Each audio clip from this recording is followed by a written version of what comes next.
नमस्कार, India news देख रहे हैं आप और मैं हूं आपके साथ सचिन दुबे। इंदौर शहर में छात्रों की आत्महत्या के बढ़ते मामले चिंता का विषय बने हुए हैं। पिछले एक महीने में 5 छात्रों ने खुदकुशी कर मौत को गले लगा लिया है।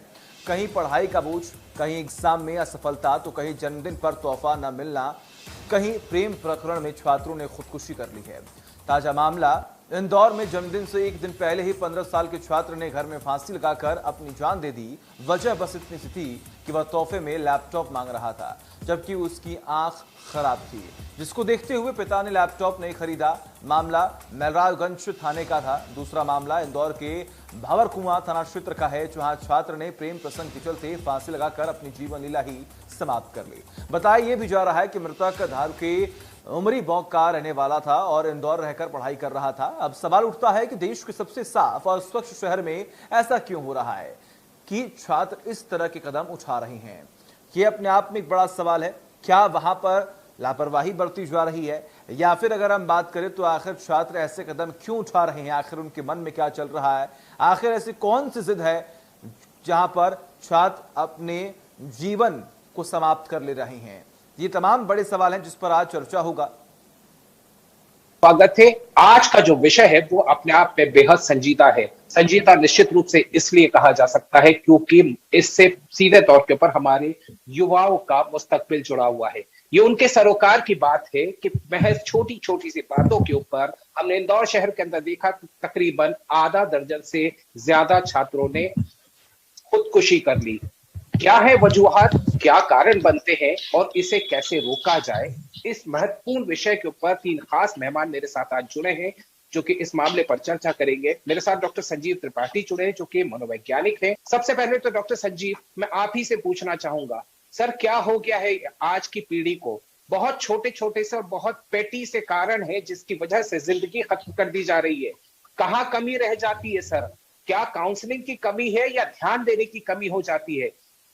जहां तक बात की जाती है फेलियर्स की, तो फेलियर्स तो होते हैं लेकिन खड़ा होना भी जरूरी होता है। हर फेलियर से कोई ना कोई सीख मिली और आगे बढ़ने की राह बनती है। डॉक्टर कार्णिक, क्या वजूहत देख रहे हैं आप? जी हेलो। हाँ, मैं जहाँ तक देख पाता हूँ कि अभी जो सोसाइटी केस इतने लगातार बढ़ रहे हैं इंदौर में, तो ये कहीं ना कहीं जागरूकता की कमी है कि हम लोगों को पहचान नहीं पाते, हम देख नहीं पाते कि कुछ बच्चों में या युवाओं में जो बदलाव आ रहे हैं, उन बदलावों को हम पहचान नहीं पाते और हमको नजरअंदाज कर देते हैं, और इसी का नतीजा होता है कि वो सुसाइड में तब्दील हो जाता है। बेसिकली जो सुसाइड होती है, ज्यादातर उन सुसाइड्स के पीछे डिप्रेशन एक बहुत बड़ा कारण है, और ये डिप्रेशन कई बार हमको बहुत आसानी से नजर नहीं आता लोगों के बीच में, बच्चों में या बड़ों में, किसी की बात हम करें तो डिप्रेशन के प्रति अवेयरनेस की बहुत कमी है। छोटे बच्चों में कई बार डिप्रेशन नहीं भी होता है, लेकिन बच्चों में कहीं ना कहीं थोड़े इम्पल्सिव बिहेवियर होते हैं। जो इम्पल्सिव बिहेवियर उसमें डेवलप होते हैं, उस समय उसकी प्रॉपर काउंसलिंग होना चाहिए। उन बच्चों को प्रॉपर तरीके से डील करने की जरूरत है, उनके व्यवहार को पहचानने की जरूरत है, माता पिता को उनसे बात करने की जरूरत है।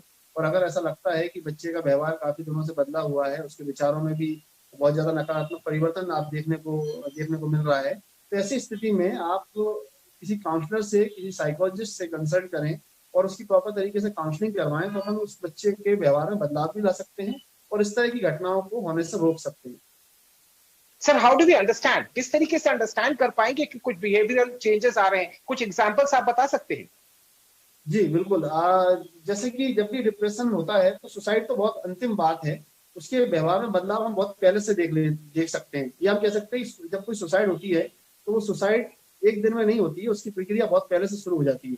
तो उसके सबसे ज्यादा तो उसके जो व्यवहार में बदलाव आप देखेंगे तो वो बहुत अकेला रहना पसंद करता है, ज्यादा सोशली अपने आप को आइसोलेटेड कर देता है, ज्यादा लोगों से मिलना पसंद नहीं करता है, और उसकी बातों में एक नकारात्मकता देखने को मिलती है, एक होपलेसनेस, एक हेल्पलेसनेस, एक वर्थलेसनेस की फीलिंग उसमें देखने को मिलती है। और वो कई बार ऐसी बातें करता हुआ दिखाई देगा कि जिंदगी का कोई मतलब नहीं है, या मैं तो वर्थलेस हूँ और मुझे तो नहीं लगता कि मैं अपनी जिंदगी में कुछ कर पाऊंगा, और एक फेलियर का एक डर कई बार देखने को मिलता है।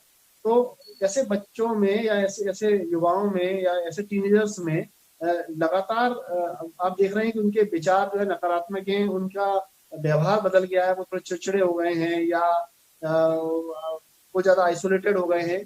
तो आप उनको पहचान सकते हैं।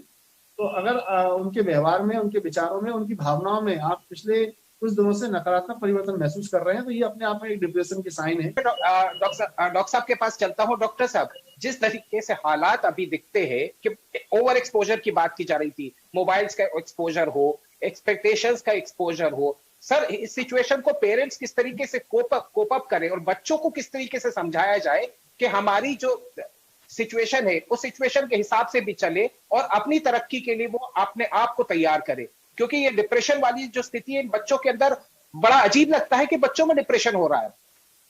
जी, देखिए अभी जो बदलाव आए हैं सोसाइटी में, जो एक्सपोजर बच्चों को बहुत जल्दी मिलने लगा है, इसके पीछे तो बहुत बड़ा कारण हमारा लॉकडाउन रहा कि बच्चों, बहुत छोटे बच्चों के हाथ में मोबाइल आ गए, जबकि उनकी उम्र नहीं है इतने उनको एक्सपोजर की। तो अभी वो बहुत सारी चीजों को समझ नहीं पाते, अंडरस्टैंड नहीं कर पाते, कंफ्यूज होते हैं, या फिर उनके अंदर क्यूरियोसिटी डेवलप होती है, वो बहुत सारी चीजों को जानना चाहते हैं जो उनकी उम्र के हिसाब से अभी उनको नहीं जाननी चाहिए। तो अब वो बच्चे या तो मोबाइल में और ज्यादा एक्सप्लोर करेंगे और ज्यादा चीजों को सर्च करेंगे, और या फिर वो हो सकता है कि वो किसी से शेयर करना चाहें। तो अगर माता पिता के पास टाइम होता है और माता पिता उनसे बात करते हैं, तो बच्चे बहुत सारी चीजें अपने माता पिता से सीखते हैं। अब कोशिश ये करना है हमको कि सबसे पहला तो आप मोबाइल बच्चों को ना दें, उनका पर्सनल मोबाइल तो बहुत जल्दी ना दें, कम से कम जब तक वो एडल्ट नहीं हो जाते हैं। मैं हमेशा रिकमेंड करता हूँ कि स्कूल गोइंग बच्चों को कभी भी उनका लेकिन पर्सनल अब तो मोबाइल दिक्कत ये है कि ऑनलाइन क्लासेस की वजह से बच्चों को मोबाइल देना पड़ रहा है सर, हाँ, मजबूरी तो हो आप गई। अपना मोबाइल दीजिए उसको यूज करने के लिए, आप उसको पर्सनल मोबाइल मत दीजिए। और अगर मान लो आपको जब बच्चे स्कूल भी ओपन होते हैं तब भी आप उसको एक नॉर्मल मोबाइल दीजिए, एंड्रॉइड फोन ना दीजिए उसको, क्योंकि वो बहुत सारी चीजें उसको एक्सप्लोर करेगा जो उसकी एज के हिसाब से उसके लिए सही नहीं है। एक बात। दूसरी बात, जैसा सर ने बताया अभी कि बहुत अच्छी बात उन्होंने बताई कि एक इन्वायरमेंट जो होना चाहिए, एक जो घर पर हम जो दे सकते हैं, पहले हमारी ज्वाइंट फैमिली थी, बच्चे को बहुत सारे लोग मिलते थे बात करने के लिए। अब न्यूक्लियर फैमिली है और माता पिता दोनों वर्किंग है, बच्चा अकेला है, तो बच्चा कहाँ जाएगा, किससे बात करेगा। और लॉकडाउन में अब ऑफिस तो खुल गए हैं, ऑफिस खुल गए हैं, माता पिता दोनों जॉब पे जाने लगे हैं, लेकिन बच्चा तो घर पे अकेला ही है, तो बच्चा क्या करे अब। तो अभी जो सिचुएशन चल रही है बहुत ज्यादा स्ट्रेसफुल सिचुएशन है, और बच्चों के लिए किसी भी तरह का मारना डांटना, इस तरह का व्यवहार बच्चों से बिल्कुल नहीं करना चाहिए। इससे हमको टेम्परेरी तो उसमें बच्चे में ऐसे दिखता है कि हमारी बात बच्चा सुन रहा है, लेकिन लॉन्ग टर्म में उसके इफेक्ट अच्छे नहीं आते, बच्चे एग्रेसिव हो सकते हैं, बच्चे डिस्ट्रैक्टिव हो सकते हैं। तो बच्चों से दोस्ताना व्यवहार, बातचीत बहुत जरूरी है। और दूसरा, आपने बोला कि इनको कैसे बचाएं इस एक्सपोजर से, तो सबसे अच्छा तरीका होता है कि उनको डाइवर्ट करें, रोकने की बजाय उनको कहीं आप डाइवर्ट करें। अगर आप मना करेंगे तो क्यूरियोसिटी और बढ़ेगी उसके प्रति, तो आपको मना नहीं करना है, आपको उसको डाइवर्ट करना है। आप उसको स्पोर्ट्स की तरफ डाइवर्ट करें, आप उसको कुछ ऐसी चीजों के लिए, आप किताब राइटिंग के लिए डाइवर्ट करें कि आप वो किताबें पढ़े, कुछ अच्छी किताबें उसके लिए लाएं। तो इस तरह से आप उसके व्यवहार को या उसको जो एक्सपोजर मिल रहा है उससे आप बचा सकते हैं। बेशक doctor Tripathi, one liner advice to the students and parents. देखिए, मैं इतना ही कहना चाहूंगा कि सबसे पहली चीज तो ये तो जरूरी है कि आप उसके साथ फ्रेंडली हों, ये भी जरूरी है कि आप उसको थोड़ा क्रिएटिव बनाएं, आप उसको कहीं दूसरी चीजों में भी, सिर्फ पढ़ाई के अलावा आप दूसरी चीजों में भी उसको इन्वॉल्व करें। वो आप उसको स्पोर्ट्स में इन्वॉल्व करें, आप उसे क्रिएटिविटी में इन्वॉल्व करें।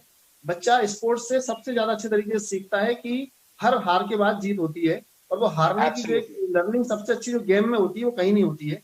तो गेम्स के साथ जरूर जोड़ें, स्पोर्ट के साथ जरूर जोड़ें बच्चों को, और उनके साथ फ्रेंडली रिलेशन बनाना बहुत जरूरी है, क्योंकि नहीं तो वो बाहर एक्सप्लोर करेगा।